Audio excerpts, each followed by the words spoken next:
좋아요 좀 함께 하시는 분이심을 여러분 믿으시기 바랍니다. 우리 아시자분 인사합니다. 하나님 당신을 참 사랑하십니다. 당신을 참 사랑하십니다. 네, 그리고 이렇게 인사하는 거예요. 하나님 당신을 통해 놀라운 일을 이루실 겁니다. 하나님 당신을 통해 놀라운 일을 이루실 겁니다. 네, 여러분 하나님이 저와 여러분을 통해 놀라운 일을 이루실 겁니다. 갑자기 이제 해가 길어지고 날이 좋다 보니까 우리 남편들이 안 보여요. 우리 프랑스 남편들이 이 바쁘고 일이 많이 있나 보죠. 그리고 파리도 그렇고 그르도불도 이게 반가운 청년들이 파리로 돌아가고 네, 타고 있습니다. 네, 아무튼 우리 아이들 괜찮으니까 그냥 가만히 놔두세요. 떠들고 뭐 아멘 하고 그래도 네, 내비두십시오. 괜찮습니다. 우리 태우도 우리 아이들 만나보면서 잘 자라라 한 번 더 인사합니다. 진짜 잘 자라라. 괜찮죠? 네, 정말 우리 잘 자라기 바랍니다. 독일에서 가장 사랑받고 있는 이 심리학자인 로베르트 베츠는 이렇게 이야기를 합니다. 우리는 매일 타인이 아닌 자기 자신과 다투고 있습니다. 우리는 매일 타인이 아닌 내 자신과 다투고 있습니다. 왜요? 내 안에 있는 상처와 내 안에 있는 과거의 문제들과 다투고 있는 거죠.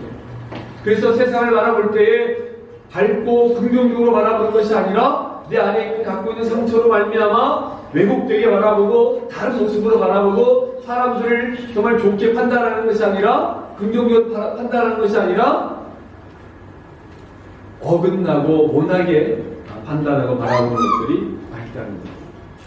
그리고 상대방의 말과 행동으로 인해서 내 감정을 소비해요. 그래서 기분이 달라질 수 있어요.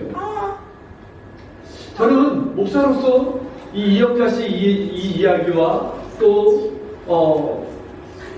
앞서 이야기했던 이 로베르트 베치의 이 말을 들으면서 어떤 생각을 했냐면 왜 우리의 이 마음의 상처와 열등감이 있는 것일까? 물론 사람들에게 다 누구나 작은 열등감과 상처들이 있는데 왜 이것들을 극복하지 못할까? 결국 이것은 죄의 문제입니다.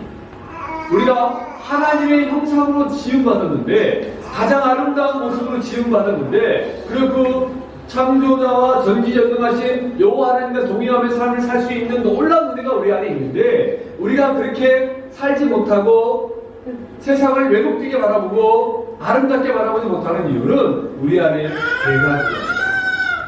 그래서 우리 안에 있는 하나님의 형상이 파괴되고 우리가 하나님 말씀대로 살지 못하고 우리가 내 안에 있는 내 생각과 내 의로 세상을 바라보면서 세상을 왜곡되게 바라보지 않는다.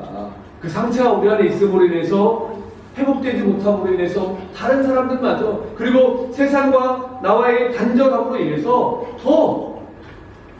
더 힘든 시간을 우리가 보내고 있지 않는가 생각을 해봅니다. 근데 놀라운 사실은 뭐냐면요, 이런 상처와 아픔을 가진 사람들이 예수님을 믿고 그분을 구주로 믿고 새로운 인생, 구원받은 인생을 살면 인생이 달라지기 시작하더라는 거죠. 그러니까 저는 이렇게 생각해요. 우리가 예수 그리스도를 믿는다고 하면서도 여전히 과거에 있는 상처로 인해서 힘들어하고 계속해서 그 트라우마로 인해서 무너지고 있다고 한다면 다시 한번 생각해 봐야 돼요. 왜요? 저와 여러분들은 예수 그리스도를 믿음으로 말미암아 이제 새로운 피조물이 되었고 이전 것은 지나갔다 라고 말씀하고 있습니다. 그리고 이제 우리는 연약하고 부족하지만 우리 안에 있는 보혜사 성령으로 말미암아 우리가 새로운 삶을 살 수 있게 되었어요. 그리고 세상이 줄 수 없는, 세상이 우리에게 그 말할 수 없는 여호와 하나님께서 저와 여러분들을 사랑하셔서 예수 그리스도의 땅에 보내신 그 사랑을 우리가 소유하고 있기 때문입니다.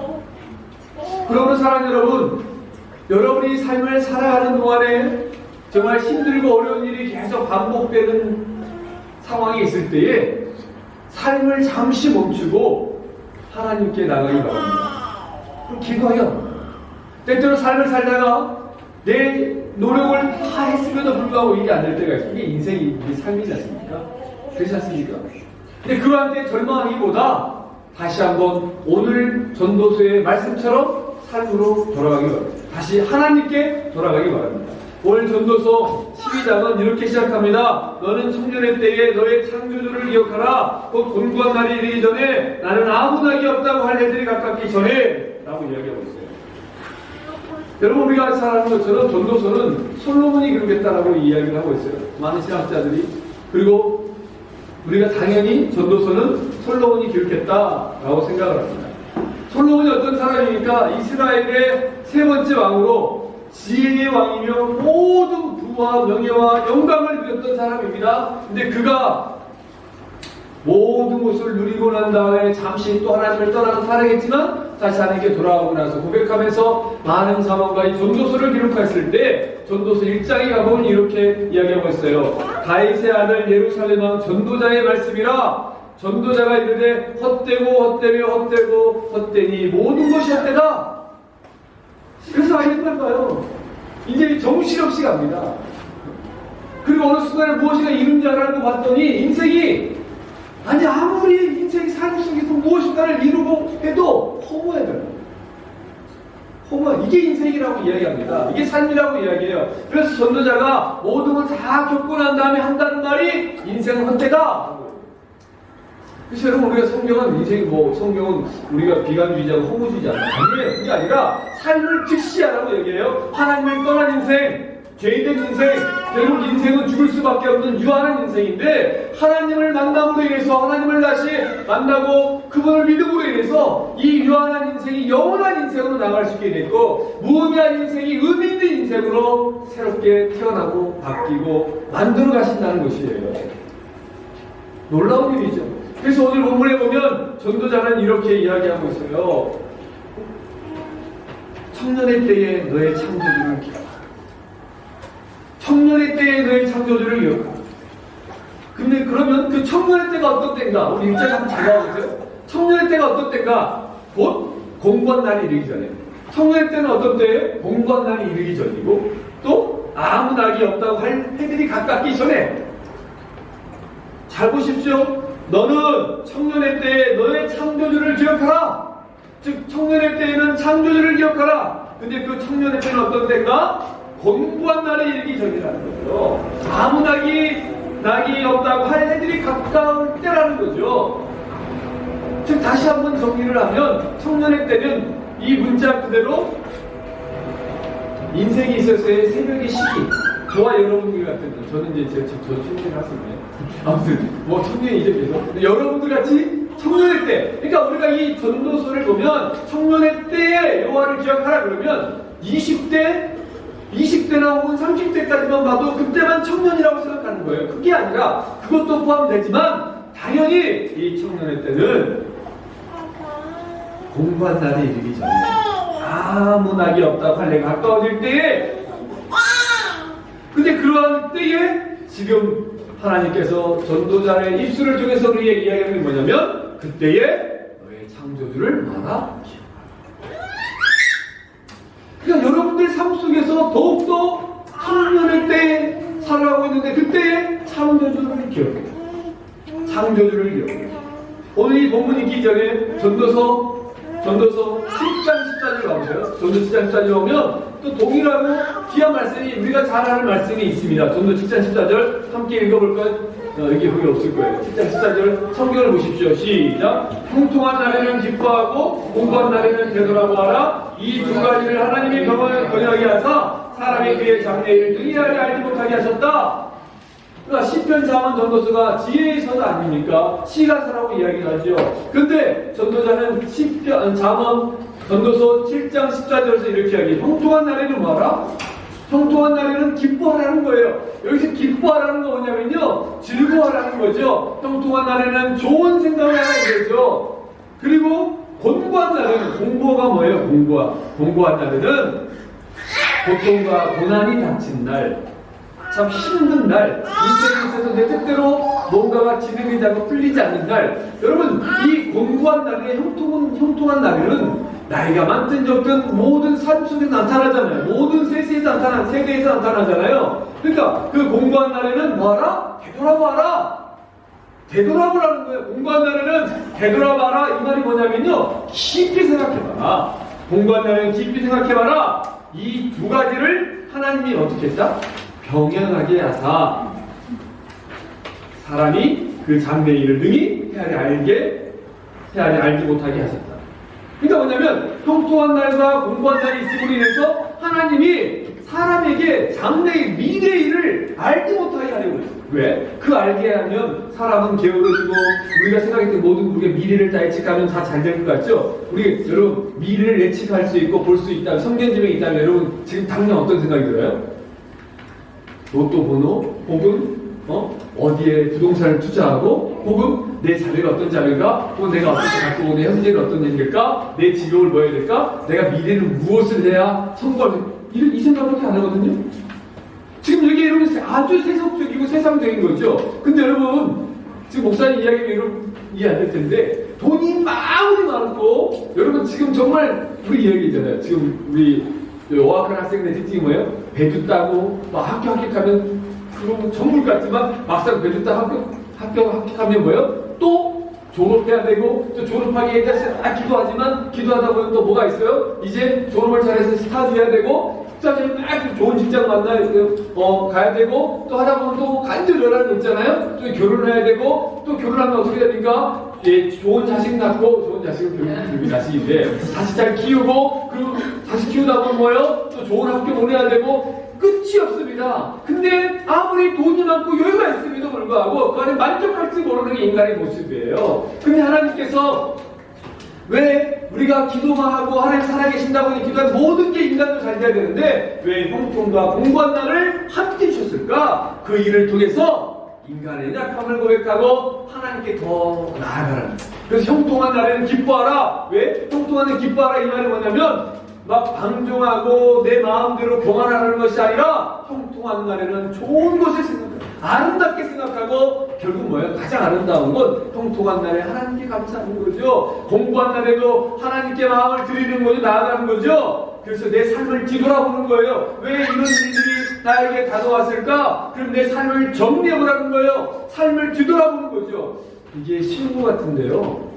어느 때 보니까 한번 일을 계속 진행하다 보면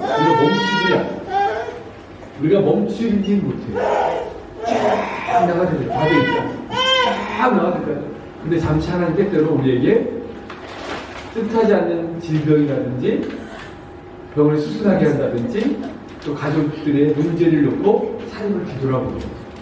그러니까 여러분 기억하세요. 하나님의 사람들에게 문제는 문제가 아닙니다. 저와 여러분이 믿음을 지키고 말씀 안에 있는데 또 말씀대로 살려고 몸부림치는데 문제들이 혹시 다가오고 내 뜻대로 원하는 대로 그렇게 열심히 했음에도 불구하고 시험이 떨어지고 원하는 대로 일들이 진행되지 않을 때 여러분 하나님 우리를 사랑하셨어요. 그러니까 우리는 생각해. 특별히 청년의 때는 우리 플랜이 있거든요. 젊을 때는 저도 젊지만 우리 계획이 있잖아요. 근데 계획대로 진행이 안 되면 우리가 절망하고 포기하고 무너져 버려요. 근데 그럴 때 하나님의 사람들, 믿음을 가진 사람들은 오늘 말씀을 기억하는 거예요. 그래서 성경을 읽는 거죠. 기억하는 거죠. 그때 여러분들이 이 전도서 말씀을 다시 한번 생각했으면 좋겠습니다. 너는 청년의 때에 너의 창조주를 기억하라. 곧 공고한 날이 이르기 전에 나는 아무 낙이 없다고 할 애들이 가깝기 전에 너의 창조주를 기억하라. 너의 창조주를 기억하라. 사랑하는 여러분, 이 말씀이 있으면 얼마나 이유가 되는지 모르겠어요. 왜 하나님께서 공고한 날에 이르기 전에 창조주를 기억하라고 얘기했을까요? 왜냐하면 지금 이 전도서 12장은 전도서의 결론 부분이고 마지막에 1장부터 해가지고 계속해서 이야기하지 않습니까? 그리고 심지어 여러분 하나님께서 우리에게 어떤 이야기를 하는지 아세요? 우리 전도서 3장 보실까요? 전도서 3장 11절 보세요. 전도서 3장 11절을 보면요, 인생에 대해서 솔로몬이 경험하고 누렸던 이야기를 하는 거예요. 자, 3장 11절 함께 했습니다. 시작! 하나님이 모든 것을 지으실 때 때를 따라 아름답게 하셨고 또 사람들에게는 영혼을 사모하는 마음을 주셨느니라. 그러나 하나님이 하시는 일의 시종을 사람으로 측량할 수 없게 하셨도다. 계속해서 반복되는 이야기가 하나님의 일을 사람으로 하여금 측량할 수 없게 하셨다라고 이야기하잖아요. 그런데 여러분 3장 11절에 보니까 하나님이 모든 것을 지으셨다. 근데 때를 따라 뭐 했다? 아름답게 하셨고, 이 때를 따라 아름답게 하셨다는 말은 뭐냐면요, 화원이에요. 때를 따라 아름답게 하셨다는 말은 뭐냐면 하나님이 좋아하는 일이었어요. 그러니까 우리가 생각하기에 형통과 공고가 있으면 좀 형통한 일만 있으면 좋겠는데 하나님 우리에게 뭐예요? 지금 미리 얘기해 주는 거예요. 때를 따라 무엇? 아름답게. 즉 하나님께서 우리에게 주신 모든 것들은 하나님 보시기에 우리 인간의 눈에 보기에는 어렵고 힘든 것 같지만 하나님 보시기에 아름답게 조화를 이루게 하시려고 아니 이미 조화를 이루어 가시기 위해서 우리 삶 속에 때를 따라 일들을 주시는 과정 그들을 통해 주신 말씀을 기억했으면 좋겠어요. 근데 왜 창조주를 기억해? 왜 형통과 공부한 날에 왜 아무 낙이 없을 때가 이르기 전에 기도해야 되나? 이 전도자는 마지막 인생을 한마디로 이렇게 이야기합니다. 우리가 읽었지만 간단하게 전체를 설명하고 넘어가고 싶은데 12장 2절부터 7절까지의 말씀을 보면 이런 이야기 있어요. 2절과 6절까지 보면요. 어떤 이야기냐면 이제 비유를 들어요. 인생에 대해서 비유를 이야기해요. 해와 빛과 달과 빛이 어둡기 전에 비 뒤에 구름이 다시 일어나기 전에 기대하라. 이 말이 시적인 표현을 이야기하는데요. 저는 인생의 하원기의 모습, 이제 인생의 끝자락에 있는 모습을 정갈하게 묘사하면서 인간은 결국 어쩔 수 없는 유한한 존재, 죽을 수밖에 없는 존재라는 것을 기억하라. 그리고 이제 그 상황이 왔을 때 창조주를 기억하라! 라고 이야기해요. 자, 이제 비유예요. 3절부터 계속 어떻게 이야기하냐면 그런 날에는 집을 지키는 자들이 떨 것이며 어떤 것 같아요? 우리 신체 삶을 비유하는 건데 그런 날에는 집을 지키는 자들이 떤다. 손과 발에 힘이 없다는 거예요. 우리 나이 먹은 부분을 줄 것이며 인체에 힘이 있는 부분이 뭐예요? 다리, 무릎, 어깨 같은 부분이 나이가 들면 어떻게 돼요? 구부러지잖아요. 그 얘기를 하고 있어요. 맷돌질하는 자들이 저급으로 그칠 것이다. 맷돌은 뭐 같아? 맷돌 뭔가를 갈잖아요. 뭐 같아? 맷돌 우리 신체에 치아 이가 안 좋은 거죠. 치아가 나빠져서 소화가 안 되고 이장이 나빠진다는 거죠. 이가 빠지기 시작하고 이가 안 좋잖아요. 그다음에 창들로 내다보는 자가 어두워질 것이고 창들로 밖을 내다봐 시력이 안 좋아져요. 시력을 잃어간다. 또 길거리 문들이 닫혀질 것이다. 이 말은 길거리 문들이 막 닫혀져. 그러니까 기가 안 들린다는 거죠. 그리고 맷돌 소리가 적어질 것이며 역시 치아가 상해서 음식을 씹을 수 없게 된다. 새의 소리로 인하여 일어날 것이며 뭐요? 나이가 들면 새소리 잠을 깬다. 이 말이 나이가 들면 잠이 없어진다. 그렇지 않습니까? 숙면을 취할 수 없게 된다. 그리고 음악하는 여자들은 새하얘질 것이고 여러분 음악하는 여자들은 무엇을 의미할 것 같아요? 목소리를 의미한다. 지금 우리 지우가 열심히 떠들지만 나이 보면 저것도 지쳐서 못해. 열심히 떠들어라. 의미하는 것은 목소리가 떨리고 약해지기 시작한다는 거죠. 그렇죠. 그런 자들은 높은 곳을 두려워하고 할 것이며 길거리에서는 놀랄 것이다. 연세가 되면 높은 곳이나 계단을 오르는 게 힘이 들죠. 그렇지 않습니까? 그리고 살구나무가 꽃이 핀다. 뭐 같아요? 살구나무? 머리카락을 바탕으로 머리가 휘어진다. 근데 메뚜기도 집이 될 것이다. 메뚜기가 집이 된다. 메뚜기 걷는 거 잘 보세요. 메뚜기가 다리를 집이 끌고 걷는 거 같잖아요. 메뚜기는 날뛰기 전에는 점프하기 전에는 지금 뭐냐면 메뚜기 같이 발을 끈다. 또는 메뚜기 같은 가벼운 힘도 힘들어할 만큼 힘이 빠진다. 언욕이 그친다. 여러분 지금 여러분들 뭐 식욕, 성욕, 성취욕, 욕구들이 막 있잖아요. 그 나이가 들어보십시오. 그거 하나둘씩 사그라들기 시작합니다. 마지막으로 이는 사람이 자기 영원한 집으로 돌아가고 종은 자들이 거리로 왕래하게 되리라는 말씀은 뭐냐면 죽고 난 뒤에 종객들이 찾아온 모습을 전도자가 덤덤하게 표현하는 거예요. 이게 뭐냐면 이 말을 세상에서 가장 지혜롭다고 이야기했던 솔로몬의 고백이에요. 이게 인생입니다. 이게 삶이에요. 이 삶 안에 솔로몬이 비유한 이 삶 안에 벗어난 적이 없어요. 인생이 아무리 의료기술이 또 의학이 개발돼서 인간 수명이 지금 10년 정도 더 늘어난 것 같긴 해요. 그런데 여러분 결국 인생은 끝이 있습니다. 지금 보면 이렇게 의학 기술이 정말 획기적으로 발달했는데도 제가 보면 10년도 살아났는데 10년. 그러니까 예전에 제가 보면 예전에 40 넘어가고 우리 부모님이 50이면 이제 거의 돌아가시고 있다고 그래서 60대면 환갑이라고 해서 막 잔치했잖아요. 근데 지금 보면 제 주위에 있는 분들은 70이 돼야 옛날에 환갑 같고 요즘 이제 80이 되면 그래도 한 10년 이상은 더 살 수 있겠네 라고 생각이 들어요. 90까지. 진짜예요? 그러니까 그런데도 오늘 한순간에 무너지는 걸 볼 수 있습니다. 이게 인생이라는 거예요. 그래서 전도자가 오늘 전도서를 이야기해서 12장 1절을 보면서 이야기하는 게 뭐냐면 그래서 그래서 창조주를 기억하라. 그리고 7절까지 이야기하고 나서 8절에 뭐라고 이야기하고 있습니까? 8절에 12장 8절에 다시 함께 읽겠습니다. 시작. 전도자가 이르되 헛되고 헛되도다 모든 것이 헛되도다. 그래서 사람들이 모든 것이 헛되도다라고 다시 한번 읽어요. 왜 헛되고 헛되다? 이 말은 헛되다는 뭐냐면 헤베이란 단어예요. 숨, 공기, 속이, 텅비, 공허함. 이게 헛되다. 헛된 것. 그래서 인생은 결국 뭐예요? 한 줌의 흙으로 돌아가고. 그러니까 청년일 때 여러분들이 경험해야 돼요. 여러분, 사람을 흙으로 지었다는 거잖아요. 사람은 흙으로 지었다. 하나님이 성경에서. 근데 이 흙은 언어 성경에 보면 먼지. 그리고 먼지로 돌아가잖아요. 재로 돌아가잖아요. 인생으로서 의미를 가지고 가치 있는 삶을 살기 위해서. 그래서 전도자를 하는 거예요. 창조주 하나님을 생각하라는 말은 뭐냐면 다시 하나님께로 돌아가라. 삶의 창조의 원리로 돌아가라. 그 뭐예요? 사람이 흙으로, 하나님이 흙으로 사람을 이기시고 그 꾀에 생기를 불어넣었을 때, 후하고 성령이 들어갔을 때, 하나님의 호흡이 들어갔을 때 그때 사람이 된 거죠. 그래서 우리의 영적인 일이에요. 사람 저와 여러분이 하나님을 알지 못하면 죽은 육체나 다를 바 없습니다. 여러분 청년의 때 하나님을 기억하시고 창조주를 기억하시고 하나님께 돌아가기 바랍니다. 이것이 인생입니다.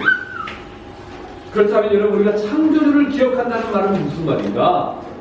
내 자신의 연약함을 인정하는 거예요. 우리는 죽을 수밖에 없는 존재다. 그리고 겸손하라는 거예요.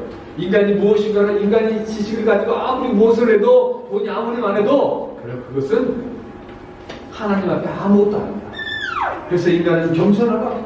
그리고 마지막으로 하나님의 구원을 소망하며 살아가는 자라. 하나님의 구원을 제발 소망하라. 영원한 구원을 소망하라. 천국을 소망하라. 왜? 세상 끝날 날에 심판이 있기 때문입니다. 여러분 오늘 여기까지 하고 싶어요. 하나님께서 이 전도서를 통해서 창조주를 기억하라. 그리고 기억하라 두 가지를 또 이야기했는데 앞으로 더 살펴보기 원하면서 이번 한 주 여러분 생각할 때에 청년의 때에 정말 창조자 하나님을 기억했으면 좋겠어요.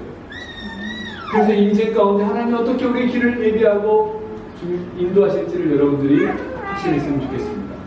기도하겠습니다. 살아계신 아버지 하나님 감사합니다.